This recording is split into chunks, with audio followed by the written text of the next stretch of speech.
फेरि बाँकी हिजो रहेको बाँकी है। अरू के भन्छ भने षष्ठी से लग्न याते, षष्ठ स्थानको मालिक कहाँ जाओस्? लग्नमा गएर बसोस्। षष्ठी से लग्न याते है, षष्ठ स्थानमा 6 राशि छ भनेको कन्या, कन्या राशिको मालिक बुध, बुध गएर कहाँ बस्यो यहाँ? लग्नमा। यो एउटा यो षष्ठी से लग्न याते भवति मनुजो वैरिहन्ता मनुजे धनस्थे। षष्ठी से लग्न याते भवति मनुजो वैरिहन्ता। षष्ठी से 6औं स्थानको मालिक लग्न याते, लग्नमा गएर बस्छ भने वैरिहन्ता भनेको शत्रुलाई मार्नेवाला हुन्छ। के हुन्छ भाइ? शत्रुलाई मार्नेवाला हुन्छ। अगाडि धनस्थे भनेको धन भावमा बस्छ भने, 6औं स्थानको मालिक धन भावमा गएर बस्छ भने कहाँ बस्छ भने? धन भावमा गएर बस्छ भने पुत्र आर्थ अर्थ भन्छ। त्यसले 6औं स्थानको मालिक यदि द्वितीय स्थानमा बस्छ भने त्यो व्यक्तिको पुत्रले है उसले नदिकनै नै उसको सम्पत्तिहरू खोजिदिनेवाला हुन्छ, पिताको सम्पत्तिवाला। पुत्र अर्थ कस्तो भने जस्तै 6औं स्थानको मालिक दुईटै स्थानमा जान्छ भने पुत्रार्थो ति दुष्ट, अनि दुष्ट पनि हुन्छ, अति दुष्ट पनि हुन्छ व्यक्ति त्यसको पुत्र। जस्तै बुवालाई मुद्दा हालेर हुन्छ कि के गरेर हुन्छ कि पैतृक सम्पत्ति पिताको अनुमति बेगर लिनेवाला हुन्छ, अनि व्यक्ति पुत्र पनि कस्तो हुन्छ त? दुष्ट हुन्छ। 6औं स्थानको मालिक दुईटै स्थानमा गएर बस्छ भने धनस्थे धन भावमा बस्छ भने। अगाडि सहज भवनगे ग्राम दुःख करहस्या। सहज भवनगे भनेको के त भन्दा तृतीय भावमा जान्छ बस्छ भने ग्राम दुःख करहस्या, गाउँमा दुःख दिनेवाला हुन्छ। गएर बस्छ 6औं स्थानमा मालिक तृतीय स्थानमा गएर बस्छ भने ग्राम दुःख करहस्या, गाउँमा दुःख दिनेवाला। कोही कोही हुन्छ नि पुरा गाउँमा हल्ला गर्ने, ओहो के गर्ने, रसी खाने, हल्ला गर्ने, अथवा रक्सी नभए पनि त्यतिकै झगडा गर्ने, अथवा चोरी गर्ने, अथवा केही गर्ने, यताको कुरा उता लगाइदिने, उताको कुरा यताको कुरा उता लगाइदिने, उताको कुरा यता लगाइदिने, कसरी कसरी के गरेर के गर्ने त? गाउँमा दुःख दिनेवाला हुन्छ कोही। हो त्यस्तो हुन्छ। के भयो भने त भन्दा 6औं स्थानको मालिक तृतीय स्थानमा गएर बस्छ भने दिनेवाला हुन्छ। अब अगाडि के भन्छ? नाभि स्थाने च रोगी। नाभि स्थाने च रोगी, नाभि स्थान भनेको यो नाभिको स्थान, नाइटो भएतिर जो छ ठाउँ पेटको, त्यो ठाउँमा रोगी हुन्छ। के भयो भने भन्दा तनु निधनपति शत्रु भाव स्थितौ ना भनेको मान्छे नरौ नर हैन। मान्छेको तनु र निधनपति भनेको लग्नको मालिक र निधन भनेको अष्टम स्थानको मालिक दुईटै। अब यहाँ त एउटै राशि छ, एउटै मालिक छ है। अब एउटै मालिक भएको त्यति फल पायो भने अब अर्को यहाँ बनाउँ जस्तै 2 बाट सुरु गर्दियौँ। 6 7 8 9 10 ल 11 12 1। 6औं स्थानमा तनु निधनपति लग्नको मालिक र अष्टम स्थानको मालिक आएर यहाँ 6औं स्थानमा बस्छ। कहाँ बस्छ? 6औं स्थानमा बस्छ भने तनु निधनपति नाभि स्थाने च रोगी। नाभि स्थानमा के हुन्छ?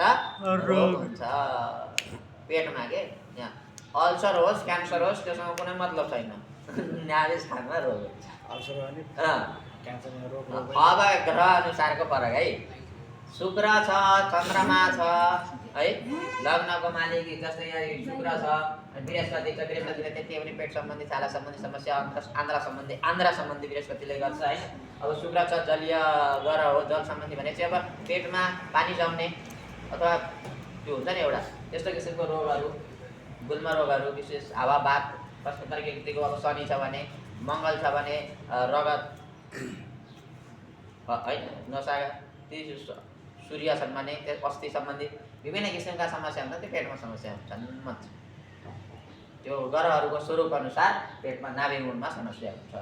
के भयो भने भन्दा लग्नको मालिक र अष्टम स्थानको मालिक कहाँ बस्यो भने त 6औं भावमा बस्यो भने। कहाँ बस्यो भने 6औं भावमा। असुर कुल गुरु भन्छ। यहीँनिर के पनि भन्छ भने नेत्रे बामे, यही अवस्थामा के हुन्छ भने यो लग्नको मालिक र अष्टम स्थानको मालिक चाहिँ 6औं स्थानमै बस्छ भने नेत्रे वाम होइन, वाम भनेको देब्रे आँखामा पनि समस्या हुन्छ। के पनि समस्या हुन्छ? यो एउटा यतातिर योग। अर्को योग के हुन्छ भने यो 6औं स्थानको मालिक तृतीय स्थानमै बस्छ भने पनि नाभि मूलमा समस्या हुन्छ। यो दुईटा योगमा लाग्छ। 6औं स्थानको मालिक तृतीय स्थानमै बस्छ भने पनि नाभि मूलमा समस्या हुन्छ र लग्नको मालिक र यो अष्टम स्थानको मालिक 6औंमा बस्छ भने पनि नाभि मूलमा समस्या हुन्छ र नेत्रमा पनि समस्या हुन्छ। वाम नेत्रमा, केमा पनि? वाम नेत्रमा। अब कतिपय अवस्थामा मान्छेले के भन्छ त भन्दाखेरि यो पढ्दाखेरि पनि होइन यो मतमतान्तर भेटिन्छन्। 6औं स्थानको मालिक र यो लग्न स्थानको मालिक र अष्टम स्थानको मालिक यहाँ बस्यो भने वाम नेत्रमा समस्या हुन्छ। नाभि मूलमा समस्या हुने, नाभि स्थानमा समस्या हुने चाहिँ 6औं स्थानको मालिक तृतीयमा गएर बसेपछि हुन्छ भन्ने पनि कतिपय ठाउँमा प्राप्त हुन्छ है। यो भयो। अब अगाडि भन्छ असुर कुल गुरु। असुर कुल गुरु भनेको शुक्र ग्रह 6औं स्थानमा बस्छ भने इतर नेत्रे भनेको अघि बायाँ नेत्र भनेको थियो, अब दायाँ नेत्रमा समस्या हुन्छ। केमा समस्या हुन्छ? दायाँ नेत्रमा समस्या हुन्छ है। अनि अगाडि फेरि भन्छ सूर्यदश त्वङ्ग्री रोगी। सूर्यद भनेको शनि, सूर्यको पुत्र। शनि चाहिँ 6औं स्थानमा बस्छ भने त्वङ्ग्री रोगी। त्वङ्ग्री भनेको यो खुट्टा सम्बन्धी, चरण सम्बन्धी के हुन्छ त? रोग हुन्छ। अस्ति पनि भनेको थियौँ। अगाडि अब राहुको भन्छ फेरि दन्ते दन्त छदेवा कुमुदपति रिपुः संस्थित षष्ठ भावे। षष्ठ भावमा 6औं भावमा राहु बस्छ भने कुमुदपति रिपु। कुमुदपति भनेको चन्द्रमा, त्यसको शत्रु भनेको राहु हो नि। चन्द्रमाको शत्रु राहु चाहिँ हुन त राहुको के अरे चन्द्रमाको शत्रु छैन भन्छन् हाम्रो, तर यहाँ चाहिँ कुमुदपति रिपुः षष्ठ भावे षष्ठमा बस्छ। अथवा केतुर्वा, अथवा केतु पनि षष्ठमा बस्छ भने दन्ते दन्त छदे रोगी। दन्ते भनेको दाँतमा अथवा दन्त छदे भनेको ओठहरूमा, दाँतलाई आच्छादन गर्नेवाला के त दन्त छ, त्यो चाहिँ ओठहरूमा के हुन्छ त समस्या हुन्छ। 6औं स्थानमा राहु अथवा केतु छन् भने। अगाडि लग्ननाथ, लग्नको मालिक के भाइ? लग्नको मालिक के? लग्नको मालिक बुध बुध भवने। कहाँ अवस्था? बुध अथवा बुध। बुध भनेको मङ्गल, बुध भनेको बुध। भवने भनेको त्यसको भवनमा गएको होस्। संस्थित क्वापि दृष्ट, त्यहाँ गएर बसेको होस् भनेको लग्नको मालिक को छ? लग्नको मालिक बुध अथवा बुधका राशि। जस्तै यसमा भनौँ लग्नको मालिक को छ भन्दाखेरि शुक्र, बुध भनेको मङ्गलको राशिमा अथवा बुधको राशिमा गएर बसेको होस्। लग्नको मालिक मङ्गलको राशिमा अथवा बुधको राशिमा गएर बसेको होस् र स्वयं प्रत्यर्थिना दृष्ट, आफ्नो शत्रु ग्रहले, आफ्नो शत्रु जो छ त्यो शत्रुले देखेको होस्। जस्तै मानौ लग्नको मालिक शुक्र यहाँ गएर बस्यो होइन, अब शुक्रको शत्रु सूर्य शत्रु हो नि त शुक्रको। अब यहाँबाट सूर्यले देख्यो, यहाँबाट सूर्यले यसरी लग्नको मालिक जो छ बुध अथवा कुजको मङ्गलको भवनमा गएको होस् र आफ्नो शत्रुले देखेको होस्। शत्रु ग्रहले के गरेको होस् त देखिएको होस् भने त्यस्तो अवस्थामा के हुन्छ त भन्दाखेरि भगवती जनसी सेद आसनार्थे सरोग। आसन बस्ने ठाउँमा समस्या हुन्छ। बस्ने ठाउँमा समस्या हुन्छ भनेको मतलब के हो त भन्दा बुधादि रोग हुन्छ नि, बवासिर पाइल्स के हुन्छन् नि, हो त्यस्तो रोग हुन्छ। के हो भने लग्नको मालिक बुध अथवा मङ्गलको राशिमा होस् र त्यो जो छ शत्रु ग्रहले त्यसलाई देखेको होस् भने बुधा रोग हुन्छ। बुझ्यो? रोग सम्बन्धी कुरा। अब अगाडि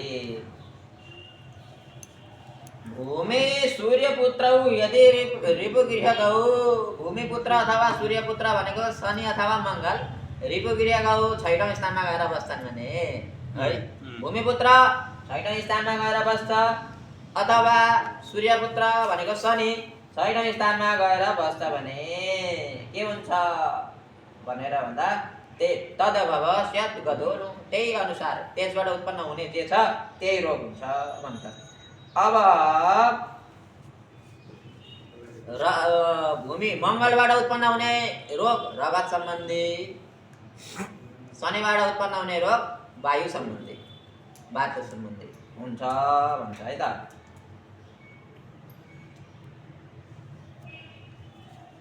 कुरा बुझ्यौ? यस्तो हुन्छ। के भयो भने 6औं स्थानमा मङ्गल अथवा शनि बस्छ भने त्यस्तो किसिमको प्रभावहरू हुन्छ भनेर भन्छ। मङ्गल बस्यो भने रगत सम्बन्धी र शनि बस्यो भने वात पित्त सम्बन्धी समस्याहरू, त्यसबाट उत्पन्न हुने वात रोग हुन्छ नि, हावा सम्बन्धी। वात रोग भनेकै वायुबाट प्राप्त हुने रोग हो। अब मङ्गल छ भने चाहिँ रगत सम्बन्धी समस्याहरू 6औं स्थानमा त्यो अवस्थामा बसेको छ भने भनेर 6औं स्थानको आज केही रोगहरूको बारेमा भयो। ल अब भोलि अझ